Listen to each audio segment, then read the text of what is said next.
আসসালামু আলাইকুম। Hello everyone, welcome to another blog.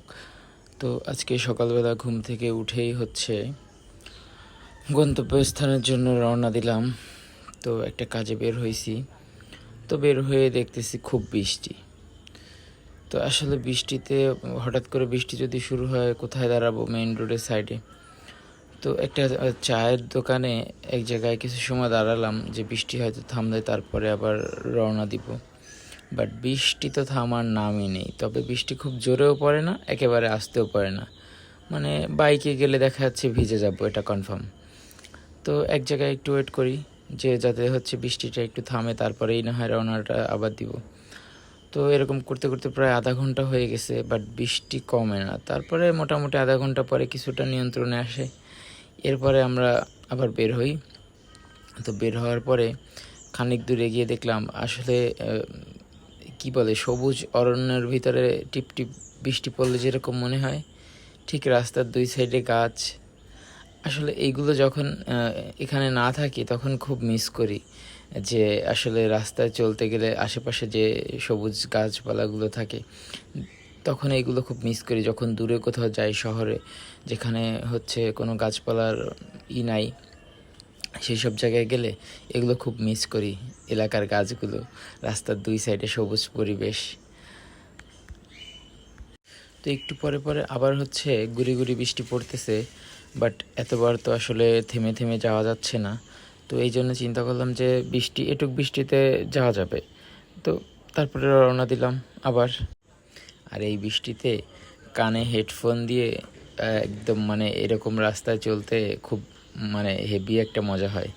আর গান শুনতে তো সবারই ভালো লাগে, বাট যদি বৃষ্টির দিনে জার্নিং অবস্থায় গান শোনা হয় না, আসলেই অনেক ভালো লাগে। আমার তো কোথাও যদি লং জার্নিং হয়, তো আমার কাছে দুইটা জিনিস থাকতে হবে। একটা ফোনের চার্জ, আর একটা কোনো হেডফোন। হ্যাঁ, এটা থাকতেই হবে, কারণ লং জার্নিংয়ে কিছু না কিছুভাবে তো সময় কাটাইতে হবে। তো আমি বেশিরভাগ আসলে গান শুনে সময় কাটাতেই পছন্দ করি। ওইদিকে দেখলাম বৃষ্টি, এখানে আবার বৃষ্টি নাই। এখানে বৃষ্টি মনে হচ্ছে যেন পড়েই নি, এরকম একটা অবস্থা।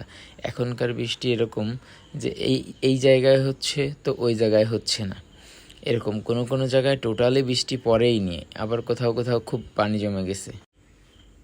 আমাদের এদিকে রাস্তাঘাটগুলো এখন একটু ভালো আছে, বাট আগে এতটা ভালো ছিল না। আগে অনেকটা খারাপ ছিল। এখন মোটামুটি যতটুকু হয়েছে তাতে চলা যাচ্ছে। আর আগে যে অবস্থা ছিল, এইসব রাস্তায় আসলে আসতে ভালো লাগতো না। আর এখন মোটামুটি গাড়ি নিয়ে চলার মতো একটা পরিবেশ হয়েছে।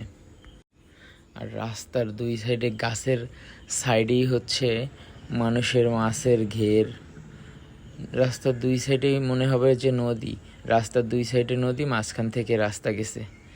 যারা দূরের, এই আমাদের এলাকার না, বাইরের এলাকার, কিংবা ঢাকা, দিনাজপুর, ওদিকে উত্তরাঞ্চলের, ওনারা যদি হঠাৎ করে আমাদের এদিকে আসে, তাহলে ভাববে যে যে দুই সাইডে নদী, মাঝখান থেকে রাস্তা গেছে।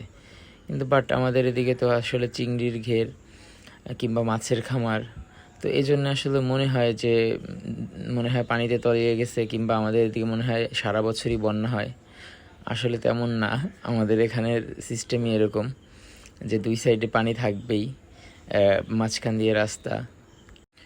কথা বলতে বলতে আমরা অলরেডি রামপাল তাপবিদ্যুৎ কেন্দ্র আমরা পার হয়ে গেলাম।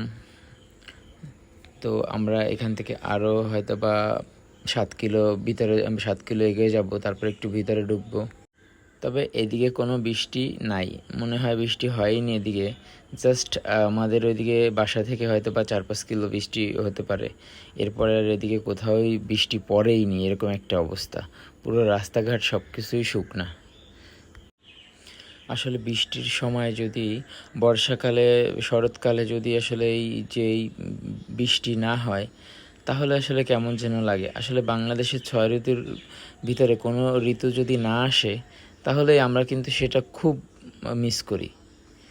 যেমন বৃষ্টির সময় বৃষ্টি না হলে এটা তো একেবারেই মিস করি।